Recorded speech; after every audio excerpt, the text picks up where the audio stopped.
What's up, everybody, and welcome to another episode of the Rideshare Hub. My name is Greg Wave. What I'm going to do for you guys today is the 6 things I wish I knew when I had started. These 6 things are going to be things I'm doing now that help me make more money, help me having a more efficient day and a calmer day all around. And so I'm hoping that a lot of you newbies watch this video and you can avoid some of these pitfalls or take advantage of some of these things that I didn't for a long time. Before we jump into the video, I wanted to tell you guys about GetUpside. GetUpside is a really incredible app for saving money on gas. It's 25 cents off per gallon the first time you use it, so that alone is pretty much worth doing. So check it out, guys. It's a really sick app, and gas costs are our highest costs, so you definitely want to be looking into that. Let's dive right into this video though. So the 6 things that I wish I knew, and by the way, on GetUpside there is a link in the description for that if you're interested. Okay, so the first thing I wish I knew was don't buy new cars. I actually took an Uber yesterday, and I took a ride from this guy, and he was driving a Chevy Impala that he bought for $2,000. And I was like, God, you're so freaking smart. I literally wish I had done that when I signed up for Uber and Lyft, because I had the totally wrong mindset. I was 21, young, dumb, and naive. And I was just thinking, in my head, I was like, oh, I need to get a nice car, because I knew I wanted to drive for Uber. I knew it would be something I would enjoy. I had a buddy that do it. So, and I also needed to buy a car. So I was thinking, oh, okay, I'm going to get a nice, sharp car so that I can, give good rides. And I think at the time I was actually thinking so I can drive in general. I think I thought that you had to have like a nicer, newer car, which I've learned is not the case. So I it was like 2015, 2016 at the time. And I bought it was a 2013 Nissan Altima, but it only had 16,000 miles on it. It's my first ever car. I had a crazy high interest rate. And I ran that thing into the ground in 2.5 years. Driving full-time for Uber, just like hustling, and I just didn't, I underestimated how fast you burn through cars doing this, especially if you're going to do it for like more than a year. And it really put me in a bad bind, because then I ended up getting about $4,000 of repairs I needed. I needed to get $4,000 of repairs from like shocks and just random things that had worn out over time of using the car. And not only that, a transmission code was coming up. And so I ended up having to sell the car and absorbing $6 or $7 grand of negative equity into the new car I bought.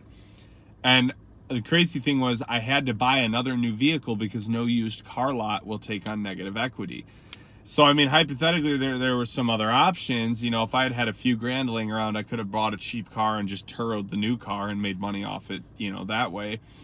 But I didn't have $3 grand saved up. So, I needed a car to keep working. So I had to buy a new car and absorb $7 grand of negative equity. I think it might have actually been more than $7 grand now that I think about it. But you really don't want to be doing that. Trust me. Buy a used junky car. Most people aren't going to care. Just look into cars that run well and get a lot of life. I mean, Hondas and Toyotas generally you're not going to go wrong on. So buying a used Honda or Toyota, I think, is a really safe bet, and you're going to be glad you did it. Trust me.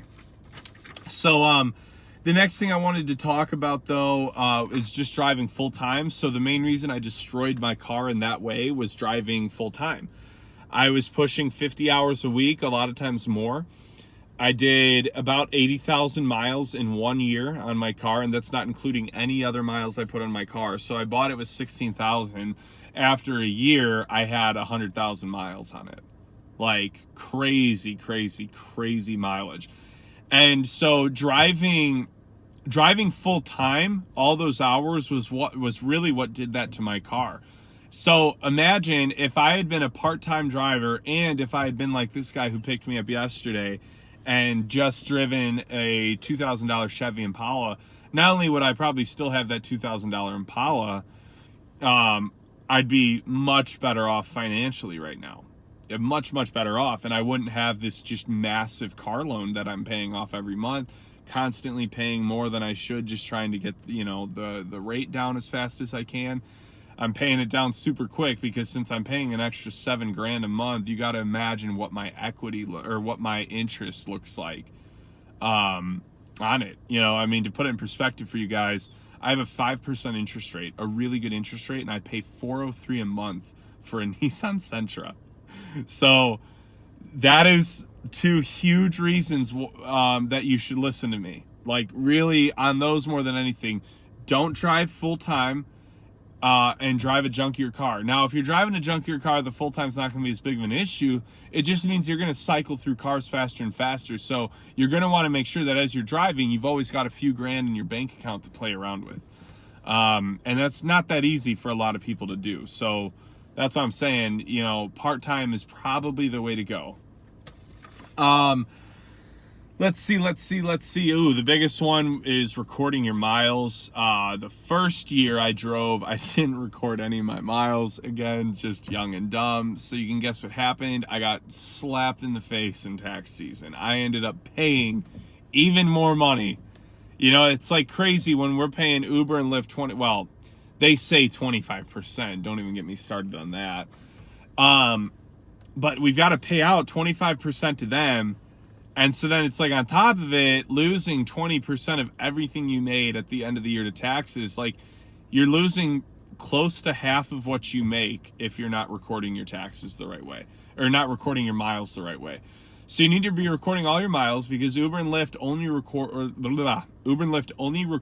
the miles that are you have a passenger in your car. Driving to the passenger, not recorded. Driving around looking for rides, not recorded. So that's a lot of miles that you could write off at the end of the year that if you don't, you're going to get screwed. So do your taxes the right way, guys. It's another scenario where it can just put you in a really bad bind if you're not careful. And the next biggest thing, well, I'm going to say the next two biggest things. I'm going to combine these together. Is the times to drive and the best places to drive. So when I started, my earnings weren't always that high. They really weren't that bad because back then Uber and Lyft were still just killing it with like bonuses and stuff. But I, on average, without bonuses and stuff, was really only making like $12 an hour because I drove in really stupid areas at really stupid times. So when I first started driving, I was just like, oh, I'm going to go downtown. Downtown's where all the rides have got to be, so I'm going to go park my car downtown and wait for rides. Well, I would wait like 40 minutes for rides sometimes. And a lot of this would have to do because of the time. I mean, I would go to a downtown area sometimes at like 10, 11 a.m. thinking I would get rides, and that's just not how big cities work. So if you think that's how big cities work, it's not. Like, it's not just people constantly looking for rides. Now, granted, New York, LA, Chicago, that might be the case. Now, this guy yesterday told me he drives in Chicago, and he drove in LA, I'm sorry. And he told me that before he moved here, when he was an LA driver, he said the only times he could drive and really make good money were at night because it was so congested. Now, maybe he just wasn't good and didn't know how to do it, but I thought that was interesting. So driving in the right times in the right place is extremely crucial. If you're living in LA, you might only be able to work nights to really make good money. And driving in the right time, sitting in downtown is usually never a good idea unless it's like 1:55 a.m. and you're waiting for the bars to let out. Any other time, it really doesn't make sense because you'll more often than not be waiting like 30 to 40 minutes for a ride, especially if you're at the wrong time. Maybe not that long, maybe it's only 15, 20 minutes, but still, if you're losing 15 to 20 minutes of every hour you work just waiting, that's going to kill your earnings at the end of the day. So location and time, and the easiest way to figure that out if you are a new driver is do some research. I guarantee you some Uber driver's written a blog about driving in your city. Just check it out. It'll probably help. Let's see. And the last thing, and this is the biggest thing of all, is I just wish I would have had a side hustle or like a business model or something I was doing or working on, because you talk to all these people all day. If you're not like trying to leverage that networking some way, somehow, you're failing. You're failing big time. I have started a business, an online business, that I have literally gotten all my first clients from Uber and Lyft driving. And what was awesome is I didn't lose out any money because I was out here working. So I'm making investments in a business model, but I'm making money and doing my networking and prospecting out of my car. So, and one simple thing, if you're like, yeah, but I don't know what I would do, go on Craigslist, do some research on some companies that are advertising there, and look at the ones that are doing full commission jobs, because usually those jobs, you don't have to be in an office. You have to go in for maybe a week or two of paid training, but then they release you and you just got to get sales.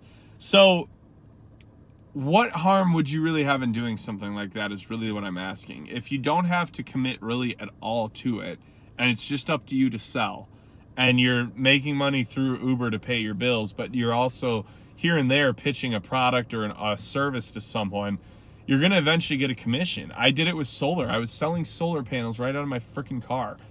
Like, it's not that hard, guys. I would get $1,000 for every sale. Was I closing deals every single week? No. But I had some months where I would do 2 in a month and I would make an extra $2,000 that month. Like, you can't tell me that's not worth at least giving a shot. So I'm going to cut the video off here, guys. 6 things I really wish I had known when I started. I hope you guys enjoy this video. I hope you get some good stuff out of it. And give it a thumbs up and subscribe to the channel, and I will talk to you guys soon.